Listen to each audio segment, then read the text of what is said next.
Donc là, nous avons dans le manuel un premier texte à analyser qui suit Pascal avec le roseau pensant, où Pascal explique que l'homme n'est qu'un roseau le plus faible de la nature, mais que contrairement à l'ensemble de la nature, contrairement à toute la création, eh bien ce roseau tout faible a conscience de lui-même, a la pensée, a la raison qui lui permet de se connaître, de s'envisager, de s'appréhender tel qu'il est, d'appréhender le monde, qui fait en fait au final toute sa supériorité.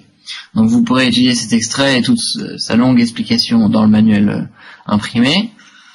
Et on arrive là en fait avec cette définition de Pascal de l'homme en tant qu'animal doué de conscience à notre premier point où on en bute en philosophie. Parce que si l'homme est un animal doué de raison, est-ce que les bébés sont des hommes? Je dis un bébé n'a pas de raison, il ne raisonne pas, il n'a pas de raisonnement logique, il n'a pas conscience de lui-même. Donc à partir de quand un fœtus ou même un bébé ou même un enfant est-il un homme? Est-ce que c'est lors de la fécondation? Est-ce que c'est lorsque l'enfant atteint 7 ans, ce qu'on appelle 7 ans l'âge de raison? Par autre exemple, est-ce que des handicapés mentaux sont des hommes s'ils n'ont pas de raison?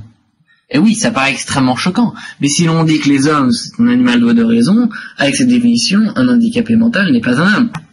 Et donc là, on voit immédiatement la limite de cette définition, qui ne peut pas être acceptable, sachant que il nous semble bien évident à tous que les handicapés, autant que les enfants de moins de 7 ans, sont des humains. Donc cette définition ne va pas. Et c'est là qu'on voit en fait ce que je disais tout à l'heure, c'est que la philosophie, si elle pose toujours les mêmes questions, n'apporte jamais la bonne réponse, n'apporte jamais la seule et unique réponse, il n'y a pas d'unique parfaite réponse vraie et absolue, mais il y a une multitude de réponses, et c'est ce qu'on appelle en fait la pluralité des réponses. C'est-à-dire que chaque question admet nécessairement plusieurs réponses, et il n'y a pas une réponse supérieure à une autre, il n'y a pas un courant de philosophie supérieur à un autre.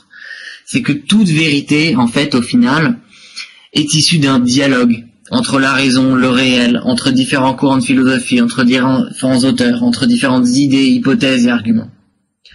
Et donc ce qu'il faut voir, c'est qu'il n'y a réellement aucune philosophie supérieure à une autre, mais une multitude de réponses aux mêmes questions, qui se valent.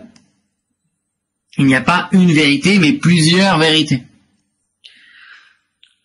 L'élément qui en découle, c'est que tout le monde fait de la philosophie, consciemment ou pas. Et donc ça c'est très important parce que il ne faut pas croire que la philosophie c'est seulement Kant, Platon, Socrate et des livres absolument incompréhensibles. Non. La philosophie c'est simplement réfléchir à soi, réfléchir à la vie et se poser des questions fondamentales en tentant d'y répondre. Ainsi, il est évident que tout le monde fait de la philosophie. Et ce, parce que en fait, chaque intelligence, chaque homme, justement, par sa raison, aspire au vrai, il cherche à trouver la bonne réponse. Chaque homme va chercher à savoir quel est le sens de sa vie. Quel est le bien, qu'est-ce que le mal, qu'est-ce que la justice. Et là, on a une citation de Karl Jaspers qui dit « L'homme ne peut pas se passer de faire de philosophie, aussi est-elle présente partout et toujours, la seule question qui se pose est de savoir si elle est consciente ou non, bonne ou mauvaise. » C'est-à-dire que l'homme, dès qu'il réfléchit aux questions fondamentales, philosophe. C'est un philosophe. Et ce, pour tout le monde.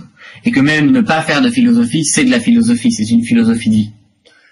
Et le problème, en fait, derrière, c'est que l'important n'est pas de philosopher ou non, c'est de bien philosopher. Qu'une philosophie inconsciente n'est pas forcément bonne, et qu'une philosophie peut être mauvaise. Et ça, c'est très important. Pourquoi? Parce qu'il faut sortir des préjugés, des idées confuses, voire fausses, pour rentrer le plus possible dans l'objectivité et dans la bonne philosophie, dans la bonne connaissance du réel et de soi-même. Et donc il y a une responsabilité exercée vis-à-vis de sa raison, de cette capacité à philosopher, car l'ignorance, les préjugés, les idées confuses et l'erreur peuvent tuer l'intelligence et même